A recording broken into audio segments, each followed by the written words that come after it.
Positive ಆಗಿ ಇದನ್ನು ನೋಡುತ್ತೇವೆ ಅನ್ನೋದ್ರ ಬಗ್ಗೆ ನಿಂತಿದೆ. ನಮ್ಮನ್ನು ನಾವು ಈ ವಿದೇಶಿ ವಿಷದಿಂದ ಮುಕ್ತ ಮಾಡಿಕೊಳ್ಳುವುದು ಹೇಗೆ ಅನ್ನುವುದು ಒಂದು ಗಂಭೀರವಾಗಿ ಯೋಚನೆ ಮಾಡಬೇಕಾದ ವಿಷಯ. ಅದಕ್ಕೆ ಒಂದಷ್ಟು ಸರಕುಗಳನ್ನು ಇವತ್ತು ಹೇಳಿದ್ದಾರೆ. ಭಾಷೆ ವಿಷಯದಲ್ಲಿ ಏನಾಗಿದೆ, ಇತಿಹಾಸದ ಪಠ್ಯದ ವಿಷಯದಲ್ಲಿ ಏನಾಗಿದೆ, ಇದೆಲ್ಲ ನಮ್ಮ ಗಮನಕ್ಕೆ ಬಂದಿದೆ. ಬಂದ ಮೇಲೆ ನಿಜವಾದ ಇತಿಹಾಸವನ್ನು ಹೇಳುವ ಕೆಲಸ ಎಲ್ಲ ಮೂಲದಲ್ಲೂ ಆಗಬೇಕೆ. ಆದರೆ ಟೆಕ್ಸ್ಟ್ ಬುಕ್ಕಲ್ಲಿ ಬರತಕ್ಕ ಕಾಯೋ ಅವಶ್ಯಕತೆ ಇಲ್ಲ. ಎಷ್ಟೊಂದು ವಿಷಯ ಕಿತ್ತೋಯ್ತು. ಯಾವುದ್ರ ಮೂಲಕ ಆಯಿತು? ಈಗ ಛತ್ರಪತಿ ಶಿವಾಜಿ ಮಹಾರಾಜರ ಇತಿಹಾಸ ಎಲ್ಲರ ಕಣ್ಮುಂದೆ ಬರುವುದಕ್ಕೆ ಟೆಕ್ಸ್ಟ್ ಬುಕ್ಕಲ್ಲಿ ಏನಾದ್ರು ಇದೆಯಾ ನೋಡಿದ್ದೇವೆ ನೋಡಿ, ಏನೂ ಇಲ್ಲ. ಆದರೂ ಹಳ್ಳಿಗಳಲ್ಲಿ ಛತ್ರಪತಿ ಶಿವಾಜಿ ಮಹಾರಾಜರನ್ನ ಗೌರವಿಸಿದ ದೇವರಲ್ಲಿ ಯಾಕೆ ಮಾಡಿದ್ದು? ಅದನ್ನು ಸಮಾಜನೇ ಮಾಡಿದ್ರು. ಉದಾಹರಣೆಗೆ ಹೇಳ್ತೀನಿ, ಬಾಬಾ ಸಾಹೇಬ್ ಪುರಂದರೆ ಒಬ್ಬ ವ್ಯಕ್ತಿ ಕೈ ತಗೊಂಡ್ರು, ಅವ್ರ ಬಗ್ಗೆ ನಾಟಕಗಳನ್ನು ಮಾಡಿದ್ರು. ಜಾಂಡ ರಾಜ ಅಂತ ಯಾರ್ಯಾರು ನೋಡಿಲ್ಲ, ನೋಡುದು ಹೇಗೆ? ಈ ಏಕಸ್ವಾಮ್ಯ ಇತ್ತು, ಮೀಡಿಯಾ ಎಲ್ಲ ಅವ್ರ ಕೈಲಿ ಅವ್ರು ಹೇಳಿದ್ದೇ ಸತ್ಯ ಅಂತಿತ್ತಲ್ಲ, ಅದು ಹೋಯ್ತು. ನಂಬಲೇ ಪೇಪರಲ್ಲಿ ಬಂದರು ಬಿಲ್ಕುಲ್ ನಂಬಲ್ಲ. ಅವ್ರು ನಂಬಗೆ ಯಾರನ್ನ? ಉದಾಹರಣೆ ಹೇಳ್ತೀನಿ, ನನ್ನ ಕೆಲವು ಮಿತ್ರರಿದ್ದಾರೆ, ಅವರು ಮೀಡಿಯಾ ಮಾಸ್ಟರ್ಸ್ ಅಲ್ಲಿ ಬಂದರೆ ನಂಬ್ತಾರೆ. ಅಂದರೆ ಎಲ್ರಿಗೂ ಅವ್ರವ್ರದೇ ಒಂದು ಚಾನಲ್ ಇದೆ. ಕೆಲವರು ಕ್ವೆಸ್ಟ್ ಅಂತ ಒಂದಿದೆ, ತುಂಬ ಉತ್ತಮವಾದಂತಹ ಒಂದು ಯೂಟ್ಯೂಬ್ ಚಾನಲ್. ಸೊ ಈ ಥರ ನಂಬಿಕೆಗೆ ಅರ್ಹವಾದ ಬೇಕಾದ ಸಂಗತಿಗಳಿದೆ. ಈಗ ಪ್ರಶ್ನೆ, ನಾನು ನಂಬಿಕೆಗೆ ಅರ್ಹನಾಗಬೇಕಿಲ್ಲ. ಅಂದರೆ ನಾನು ಇದೆಲ್ಲ ಮಾಡಿದಾಗ ನಮ್ಮ ಕೆಲವರು ಇರ್ತಾರಲ್ಲ, ಅವ್ರಿಗೆ ಇದನ್ನು ಹೇಳೋದು ನಮಗೊಂದು ಸಾಮರ್ಥ್ಯ ಬೇಕಲ್ಲ ಅಲ್ವಾ? ಈಗ ನೋಡಿ, ನನ್ನ ಹಿಡಿದು ನಾವೆಲ್ಲರೂ ಕೂಡ ಸಂಘ ವಲಯದಲ್ಲೂ ಏನು ಹೇಳ್ಕೊಂಡ್ಬಂದ್ವಿ, ಬ್ರಿಟಿಷರು ಭಾರತಕ್ಕೆ ಯಾಕೆ ಬಂದರು? ಪಟಕ್ ಅಂತ ಎಲ್ಲರೂ ಹೇಳೋದೇನು? ವ್ಯಾಪಾರಕ್ಕೆ. ಇದಕ್ಕೇನಾದ್ರು ಸಾಕ್ಷಿ ಇದೆಯಾ? ನಾವೇನು ಕೇಳಕ್ಕೆ ಹೋಗಿಲ್ಲ, ಯಾಕೆಂದ್ರೆ ಅವ್ರು ಹೇಳ್ಕೊಂಡು ಬಂದು ನಾವು ಮುಂದಿದ್ದೀವಿ.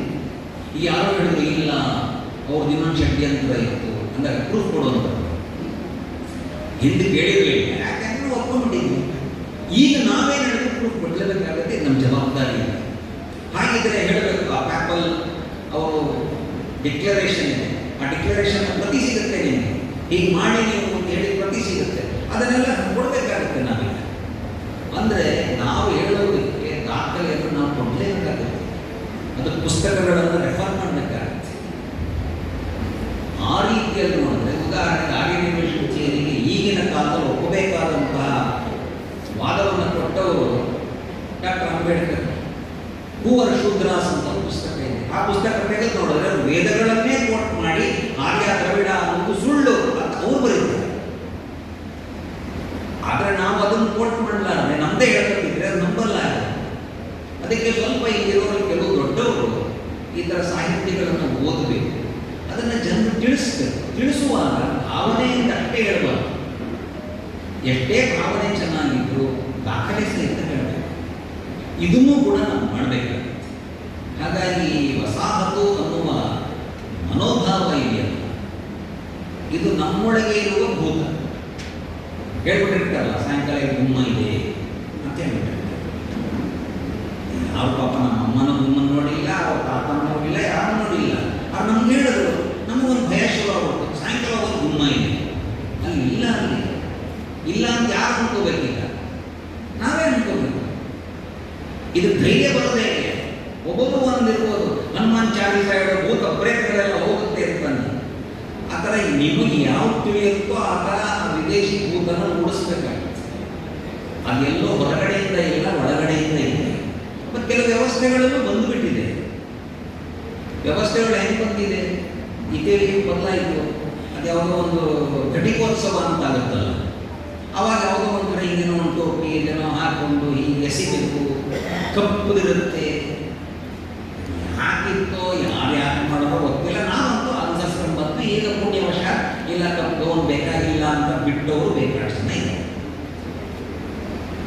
ಮದುವೆಗಳಲ್ಲಿ ಈಗಲೂ ಕೂಡ ಏನೋ ಒಂದು ತಲೆಗಿದೆ. ಮದುವೆ ಆಗ್ತಾ ಇದ್ದರೆ ಒಂದು ಕೋಟ್ ಹೊಲಿಸ್ಕೋಬೇಕು, ಒಂದು ಎಂಥದ್ದೊಂದು ಅದು ಮೂಗರ್ಸ್ಕೊಳಕ್ಕೆ ಬಟ್ಟೆ ಇತ್ತು ಅಂತ ಹೇಳ್ತಾರೆ, ನಮ್ಗೆ ಗೊತ್ತಿಲ್ಲ ಅದು. ಹೀಗೆ ನೋಡಿ, ಹೆಣ್ಮಕ್ಳು ನಮ್ಮ ದೇಶದಲ್ಲಿ ಹೆಚ್ಚಿನ ರೀತಿಯಲ್ಲಿ ಅವರು ವಸಾಹತು ಕಣ್ಣಿಗೆ ಹೆಚ್ಚಿಗಾಕೊಂಡಿಲ್ಲ. ಇದುವರೆಗೂ ಯಾವ ಮದುವೆಗೂ ಕೂಡ ಹೆಣ್ಣು ಮಕ್ಕಳು ಪ್ಯಾಂಟ್ ಶರ್ಟ್ ಹಾಕೊಂಡು ಮದುವೆ ಮಾಡ್ಕೊಂಡಿಲ್ಲ. ಅವ್ರು ಚೆನ್ನಾಗಿ ಉಳಿಸ್ಕೊಂಡಿದ್ದಾರೆ. ಗಂಡಸರಿಗೆ ಏನಾಗಿದೆ ಶಿವನಿಗೆ ಗೊತ್ತು. ಅವ್ರು ಮಾತ್ರ ಈ ಕೋಟು ಈ ಟೈನಿಂದ ಹೊರಗೆ ಬರಲಿ. ಅದಕ್ಕೆ ಸ್ವಲ್ಪ ಹೆಣ್ಮಕ್ಳು ಸ್ವಲ್ಪ ಗಂಡಸರಿಗೆ ಹದ ಮಾಡೋದು ಒಳ್ಳೇದು. ಅವ್ರು ಹೇಳಿದ್ರು ಬಯಸ್ಕೊತಾ ಇರ್ತಾರೆ ಅಂತ. ಆದರೆ ಬಯಸ್ಕೊಳ್ಳೋ ಗಂಡಸರು ಮಾಡ್ತಾ ಇರ್ತಾರೆ ಅನ್ನೋ ಸತ್ಯ ತಾನೇ. ಅದಕ್ಕೆ ಬಯಸ್ಕೊಳ್ದಂಗೆ ಇರಬೇಕು ಗಂಡಸರು. ಅದಕ್ಕೆ ನಾವು ನಮ್ಮ ಮದುವೆಗಳಲ್ಲಿ ಗಂಡಸರು ಹೆಂಗಿದ್ದಾರೆ ಅಂತ ನೋಡಬೇಕು. ಮದುವೆಗಳಲ್ಲಿ ನೋಡಿರ್ಬೇಕು ಹೆಣ್ಮಕ್ಳು ಎಷ್ಟು ಸಿರಿ ಸಿರಿಯಾಗಿ ಒಳ್ಳೆಯವರು ಶೋಭಿಸ್ತಾ ಇರ್ತಾರೆ. ಆದರೆ ಈ ಗಂಡಸರು ಪಾಪ ಈಗ ಯಾವುದೋ ಎಷ್ಟು ಕಷ್ಟ. ನಮ್ಮಲ್ಲಿ ಶ್ರಾವಣ ಅಂದರೆ ಬಿಸಿಲು, ಆ ಬಿಸಿಲಲ್ಲಿ ಮದುವೆ ಆಗ್ತಿರುತ್ತೆ. ಆ ಬಿಸಿಲಲ್ಲಿ ಮದುವೆ ಆಗಿ ಉಲ್ಲನ್ ಕೋಟ್ ಹಾಕೊಂಡು ಯಾವ ಪುರುಷ ಹಾಕೊಂಡ್ರು ಅದು ಬೇರೆ ಟೈಮ್ ಬೇರೆ. ಇಲ್ಲಿ ಒಬ್ಬನಿಗಾರ ಅನಿಸ್ಬೇಕಲ್ಲ ಹಾಳು ಕೋಟೆ ಹಾಕಿ ಅಂತ. ಅಂದರೆ ಇದನ್ನು ನಾವು ನಮ್ಮ ಮನಸ್ಸಲ್ಲಿ ಒಪ್ಕೊಂಡಿರೋದ್ರಿಂದ ಇದನ್ನು ಸರಿ ಮಾಡಿಕೊಳ್ಳುವ ಕೆಲಸ ನಾವು ಮಾಡಬೇಕಾಗುತ್ತೆ. ನಾನೊಬ್ಬ ಸಾಮಾನ್ಯನಾಗಿ ಹೇಳಿದ್ದೀನಿ, ಆದರೆ ಪಂಡಿತರಾಗಿ ಇದಕ್ಕೆ ಮಾಡಬೇಕಾದ ಕೆಲಸಗಳು ನಮಗೆಲ್ಲ ತುಂಬ ಇದೆ. ನಾನೊಂದು ಸಣ್ಣ ಇಂಗ್ಲೀಷ್ ರೈಮ್ ಬರೆಯೋದ್ರಿಂದ ಹಿಡಿದು ಟೆಕ್ಸ್ಟ್ಗಳನ್ನು ಬರೆಯೋದ್ರಿಂದ ಹಿಡಿದು ನೀವು ಏನೇ ಬೇಕಾದ್ರೆ ಟೀಕೆ ಮಾಡಿ ಟೆಕ್ಸ್ಟ್ನ ಮಹತ್ವ ಕಮ್ಮಿ ಮಾಡೋಕ್ಕಾಗಲ್ಲ. ಯಾಕಂದರೆ ಒಂದು ಹಂತಕ್ಕೆ ಯಾವಾಗಲೂ ಟೆಕ್ಸ್ಟ್ ಇಂಪಾರ್ಟೆಂಟ್. ರೆಫರೆನ್ಸ್ ಬುಕ್ಸ್ ಆಗೋದು ಹೈಯರ್ ಎಜುಕೇಷನ್ಗೆ ಬಂದಾಗ, ಅಂದರೆ ಪ್ರಾಥಮಿಕ ಶಾಲೆಯಲ್ಲಿ ಟೆಕ್ಸ್ಟು ಅನಿವಾರ್ಯವಾಗಿರೋದ್ರಿಂದ ಅದನ್ನು ತಿದ್ದುವ ಸರಿ ಮಾಡುವ ಕೆಲಸ ಪ್ರಾಜ್ಞರು ಅತ್ಯಂತ ಮಹತ್ವ ಕೊಟ್ಟು ಇದರಲ್ಲಿ ಯಾವುದೇ ಚೌಕಾಸ ಇಲ್ಲ. ಏನೇನು ರೀತಿಯಲ್ಲಿ ಮಾಡೋಕ್ಕಾಗುತ್ತೋ ಅದಕ್ಕೆ ಶ್ರೀರಾಮ ಶಾಲೆಯವರು ಏನು ಮಾಡ್ಬೋದೋ ಆ ಎಲ್ಲ ಚಿಂತನೆಯನ್ನು ಮಾಡುವಂತಹ ಪ್ರೇರಣೆ ಈ ವಿಚಾರ ಸಂಕಿರಣದಿಂದ ಎಲ್ಲರಿಗೂ ಬಂದಿದೆ ಅಂತ ನಾನು ಭಾವಿಸ್ತೀನಿ. ಈ ಥರ ವಿಚಾರ ಸಂಕಿರಣ ಅತ್ಯಂತ ಗಂಭೀರವಾಗಿ ಪ್ರತಿ ವರ್ಷ ನಡೆಸ್ತಾರೆ. ಇದು ಬೇರೆ ಬೇರೆ ಸಂಸ್ಥೆಯವರೆಗೂ ಇದೊಂದು ಪ್ರೇರಣೆ ಆಗಬೇಕು. ನಮ್ಮ ಸಂಸ್ಥೆಯಿಂದಲೂ ಈ ರೀತಿ ಮಾಡೋಣ ಅನ್ನೋ ಪ್ರೇರಣೆ ಬರುತ್ತೆ ಅಂತ ನಾನು ಭಾವಿಸ್ತೀನಿ. ಎಲ್ಲರಿಗೂ